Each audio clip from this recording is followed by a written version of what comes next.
Le Seigneur Jésus-Christ.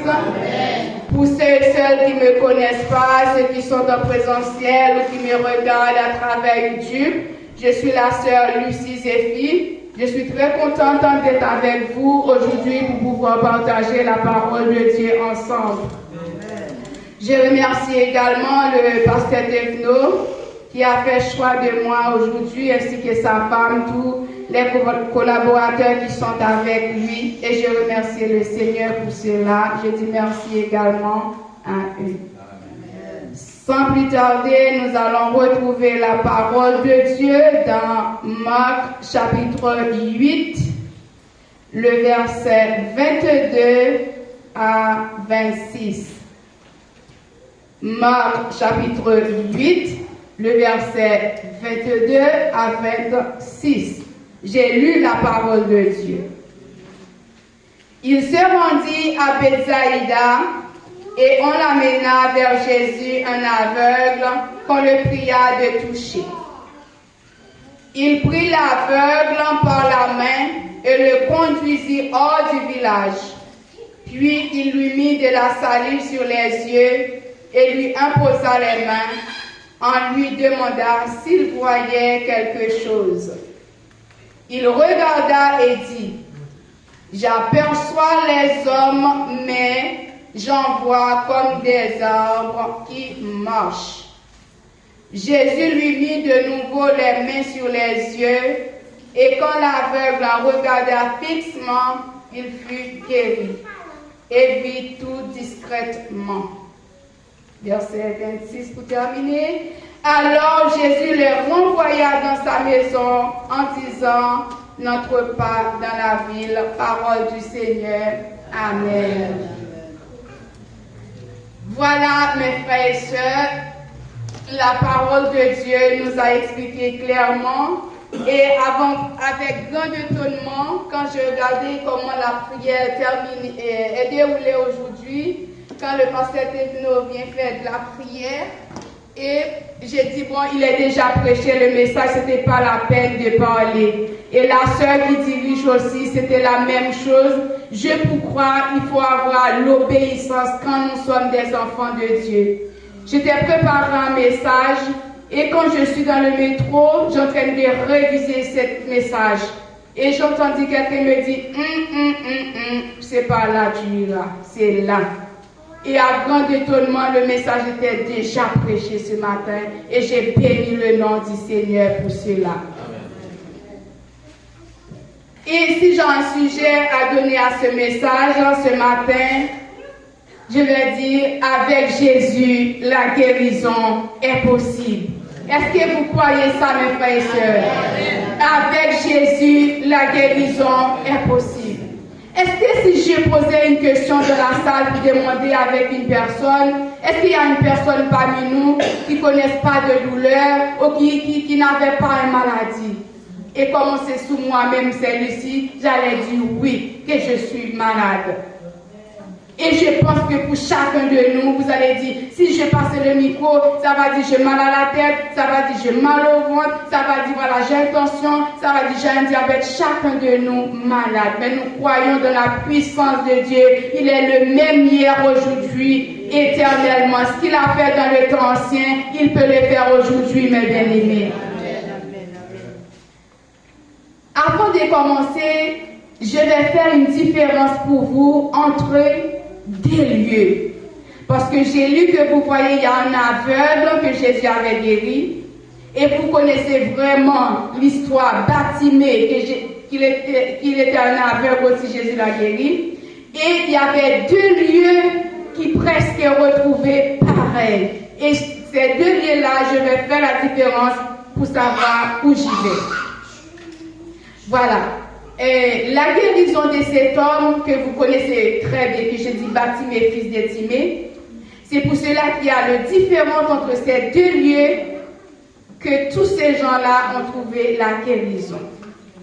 La parole de Dieu nous dit que Jésus et ses disciples se rendit à Bethsaïda. Ne me pose pas la question pour dire où je trouve Jésus et ses disciples parce qu'elle dit il se rendit. Il s'en remplace Jésus et ses disciples. Il s'est rendu à Bethsaïda. Bethsaïda signifie maison de la pêche, ville sur la rive nord de la mer de Galilée, à l'est du Jourdain, bâti par Philippe le tétrarque qu'il appelle Julia. Si vous voulez regarder la référence, vous trouvez c'est Marc 6, verset 45. Tandis que le Bethesda signifie, c'est piscine Jérusalem près de la porte des brebis. Et c'est Bethesda là signifie maison de miséricorde ou endroit de débordement.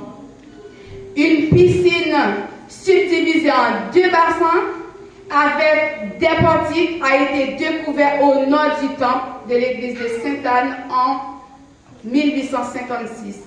Si vous voulez la référence, c'est Jean chapitre 2, Jean chapitre 5, le verset 2 à 3. Jean chapitre 5 nous a dit, le verset 2 à 3 nous a dit ceci. Or, à Jérusalem, près de la porte des brebis, il y a une piscine qui s'appelle en hébreu Bethesda et qui a 5 portiques. Sous ces portiques étaient couchés de grands nombres de malades, des aveugles, des boiteux, des paralytiques, attendaient le mouvement de l'eau s'agitait. Je n'ai pas besoin d'aller plus loin parce que vous savez bien l'histoire de ce sujet. C'est là où Bartimée avait trouvé la guérison, en train de plaigner quand Jésus était venu pour dire que qu'est-ce qu'il veut dire. Oui, Seigneur, à chaque fois, je suis là, les gens plongent avant moi, je personne. Vous connaissez cette histoire, c'est pas là que je vais arrêter. C'est juste pour faire un petit rallement, pour faire la différence entre Bethesda et Bethsaïda. Maintenant, nous allons rentrer dans notre texte principal. En lisant ce message, ce miracle a soulevé plusieurs questions très importantes. Mes frères et sœurs qui me regardent dans ce moment ou qui sont en présentiel avec moi, je viens juste pour vous poser des questions à travers ce que j'ai lu dans cette parole-là. Pourquoi le Seigneur conduisit l'aveugle hors du village avant de le guérir? Pourquoi ne lui a-t-il pas rendu la vue par un simple toucher? Troisième question, pourquoi il a utilisé de la salive pour guérir cet aveugle? Quatrième question, pourquoi l'homme n'a-t-il pas recouvré une vie parfaite d'un seul toucher? Cinquième question pour terminer. Pourquoi Jésus a-t-il défendu à l'homme de raconter ce qui s'était passé aux gens du village?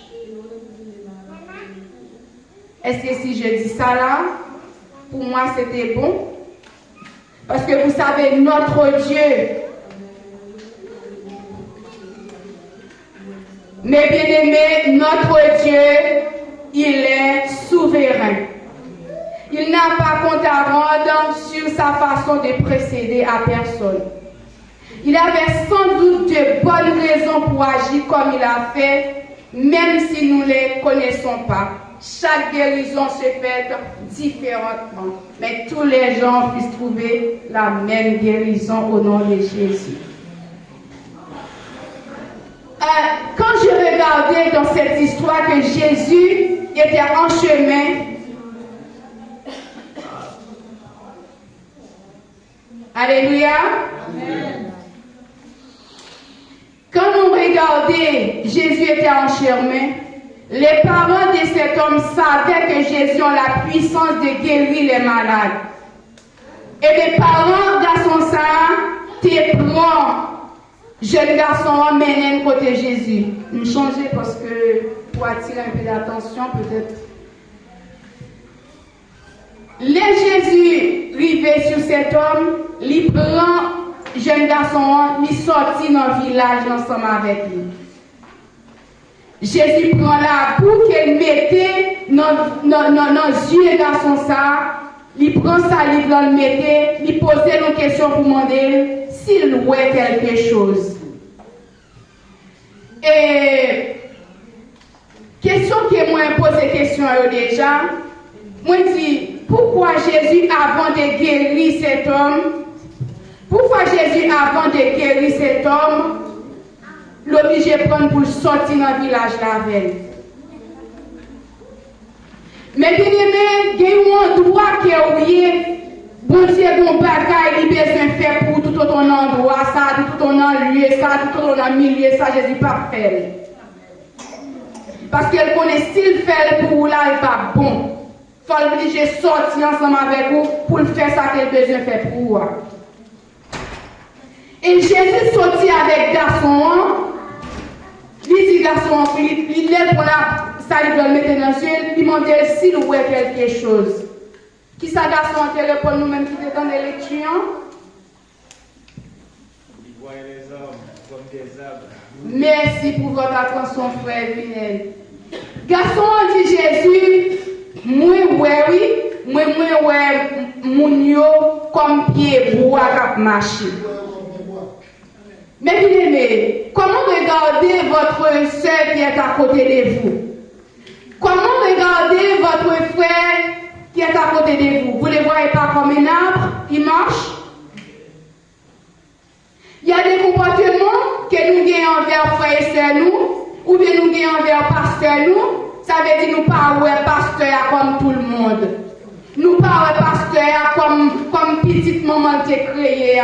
Nous pas pasteur comme un berger. Nous pas pasteur comme un enfant de Dieu. Nous pas pasteur comme un ange que Dieu a placé sur notre tête pour nous amener vers le ciel. Parce que vous êtes manqué quelque chose. C'est même Jean de dit, pour moi-même, c'est une parabole que moi, c'est avec là. Pourquoi c'est une parabole? Les moments nous mettons nous monde spirituellement, nous aveugles. Spirituellement, nous aveugles, nous pas vrai. Faut que vous ayez connaissance, vous commencez à comprendre, c'est là où accepter Jésus, yeux commencent à ouvrir sur certaines choses. Et les yeux commencent à ouvrir sur certaines choses, c'est les sorts qui vont dans l'autre dimension. Chacun de nous, les nous dans le monde, nous pas pouvoir nous aveugles. Maintenant, il y a quelques bagages nous qui vont odeur bizarre pour nous. Mais là, nous dans le monde, nous pas pouvoir ça, c'était parfait pour nous mettre sous corps nous. Mais grâce à Jésus qui touchait nous, nous voyons autrement. Qui ça me dit par là, mes frères et sœurs? L'homme accepte Jésus ou non classe 0. Mon pas chita la pour être dans classe 0 tout le temps. Ou pas chita la pour être avec un biberon pour tout le temps pour parler dans ton lettre. Apôtre Paul dit, quand j'étais enfant, j'ai parlé comme un enfant. Quand je suis adulte, j'ai parlé comme un adulte. Il y a quelques comportements que vous gagnez en présence de mon Dieu. Il y a quelques comportements que vous gagnez envers frères et sœurs, c'est parce qu'on a besoin de deuxième toucher. Je dis à commencer sous moi-même, aller sur chaque monde qui est là.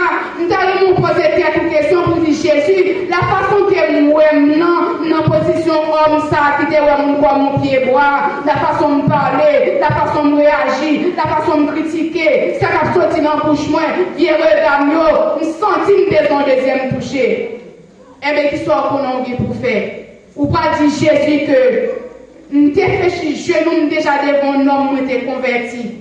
Deuxième toucher, ça c'est vous-même seul qui a bon deuxième toucher. Moi, je dis que vous ne pouvez pas avec un biberon dans mon tout le temps. Là, vous convertis, conversion là, une convertie, son échelle liée. Il faut prendre étape par étape pour monter l'échelle là, pour prendre grade, pour prendre dimension là, car bon Dieu. Vous ne pouvez pas arrêter en bas l'échelle là tout le temps. Vous ne pouvez pas arrêter tout le temps comme si, ou son monde qui est en nous, si vous dépendez des autres. Non! Même mon pasteur Tevno, même pour mon pasteur Tevno a servi, et j'ai oublié de nom mon Mamie Solange, c'est même pour dire ça va servir aussi. Ou là pour épauler pasteur Tevno, même pas là pour épuiser tout le temps. Il y a quelques bagages ou besoin, il faut que tu aies le bon Dieu avant, lorsqu'on pour épuiser son manque de force, ou à une pasteur Tevno. Pour pasteur Tevno et donner la prière.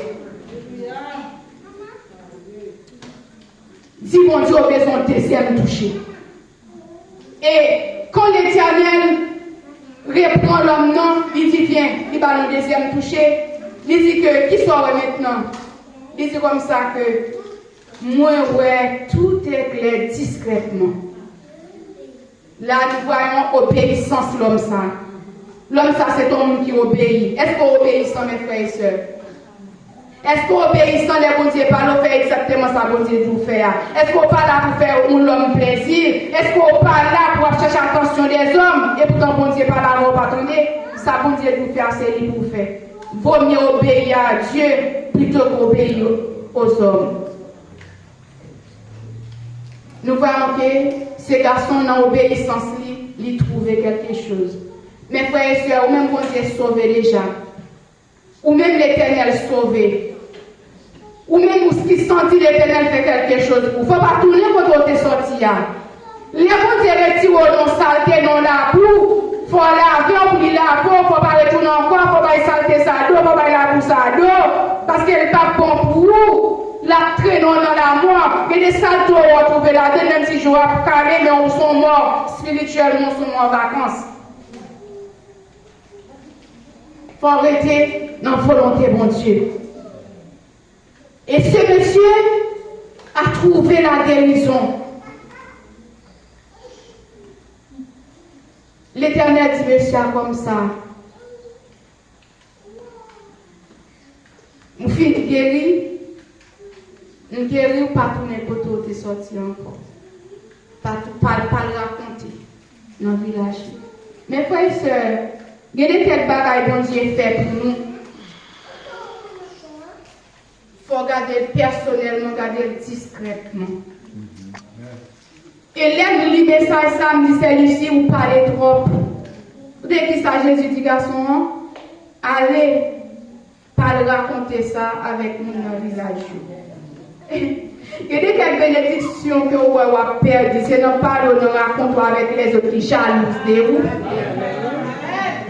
Il y a des bénédictions que vous avez déjà promis, déjà pour vous accomplir le bloqué, c'est non raconter ça qu'on dit pour le faire pour vous. Et bien l'homme est tellement jaloux, il s'appelle les forces contre force, puissance contre puissance, autorité contre autorité. Et là, ma petit passage, moi, senti Dieu m'a prouvé sous question ça. Pourquoi Jésus? Est-ce que Jésus va pas guérir l'homme non seul coup? Mais bien Jésus va pas guérir l'homme non seul coup?